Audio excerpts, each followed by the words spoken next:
I met Dilla's mom. J That's Dilla's what I was mom gonna was ask about. at a show. Like I think I was like in Chicago or somewhere, and like I didn't have that relationship with Dilla, though he was real cool with most of the natives.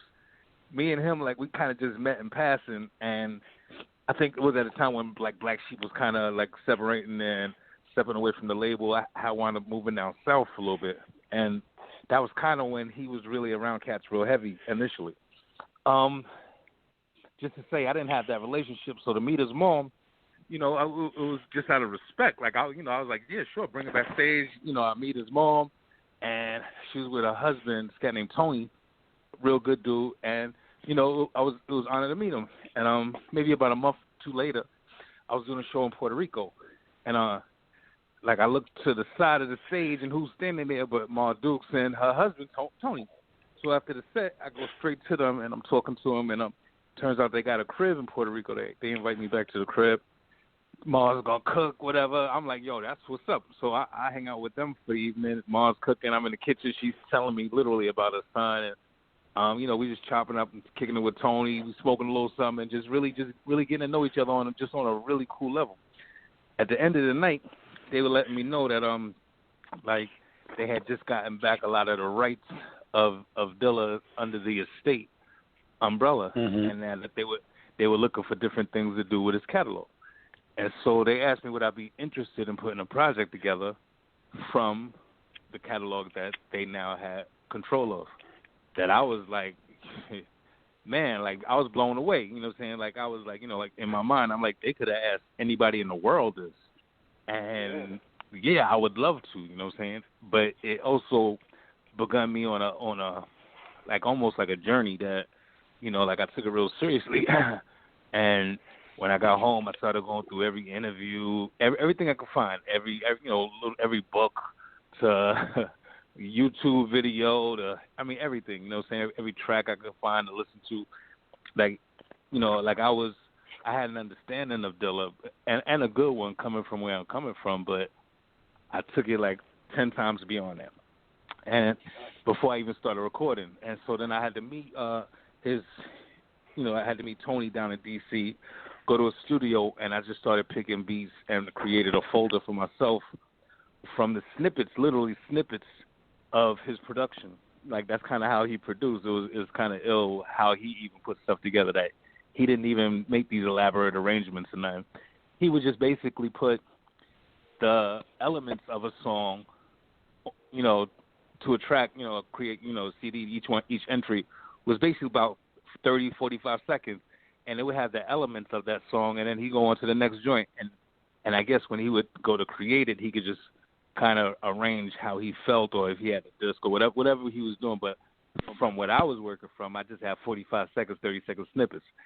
And I created this project that, using these snippets, like literally, and even doing different things with them that, like kind of taking a few liberties here and there. But I created this project all last year that now is like this. It is really this really special piece of work that I got features from Bun B to Freeway to Chuck D to CeeLo Green to Jay Sands to Delta Funky Homo Sapien. Got my man Corey Guns to Source Money to Chi Ali to My Son to Jaleel Shaw. Like this is my word. Like I got this crazy project that's coming, and like cats are gonna hear me in a way they've probably never heard me, but they also gonna hear some of Dilla's stuff in a way they've never heard. And I really wanted to include his estate and Ma Dukes, off of the opportunity that they gave me. So I formed it as a group, and the group is called D&D. D&D is Dilla and Dres, and so this is like probably the first of maybe a few projects that I'd like to do, just drawn from this catalog. And the name of the project is called No Words, and I intend to release it this summer with a documentary about the making of it. And it's really a special joint. Like the Dilla drums, which you played, before we got on, it was an actual like a leak, and I wanted to leak something, like when I finished mixing it, I wanted to leak that record because I felt like it was right before the election.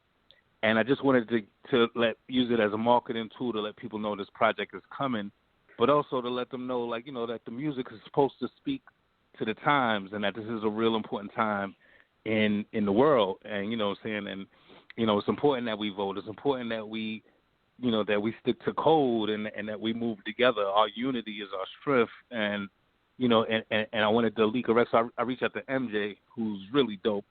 And I let her know, like, yo, would you please help me send this out to everyone? Like, it's a true leak. You can't buy it. It's not available for sale. It's not even mastered. You have to be gifted it.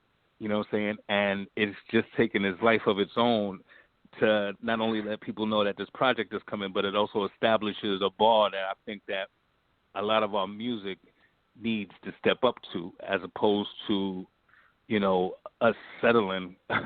Like, it's almost like our music is a reflection of what we're willing to settle for, and we see what we was willing to settle for in our leadership, that, like in Trump and all the things that we just went through. That's a reflection of our music to me. Like, like we need to start, holding ourselves accountable, not even so much other people, but ourselves, to who we are and who we protest to be and who we would like to be. And more than anything, we need to start moving together, and just start reimagining what it's supposed to be and step to that, man. Like, like no more settling, no more just going with the flow, That's why Dilla's mom, I think that's one of the reasons why Dilla's mom came to you, is what you just said about settling for whatever. Like, if you have the opportunity to do like a real album over J Dilla, like it's an official J Dilla project. If you're gonna do that, you can't just hear some beats and rap over them. Exactly. Like you said, I heard about the project like probably a month or two ago. And that's what my question was going to be, was how did you approach it? Well, you already answered it. You studied them pretty much, you know what I mean? And I took it real seriously. You know what you're doing, man. You can't, if you're going to accept that project, it can't be bullshit. What I mean? Like, you got to come nice.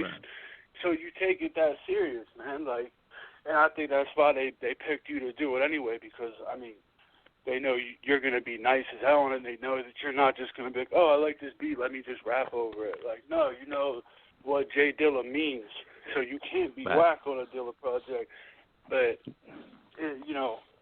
they came to you because they probably wanted it to sound like you and him sat in the studio together and made it. And I think anybody that knows you knows that that's what it's going to sound like. Have faith.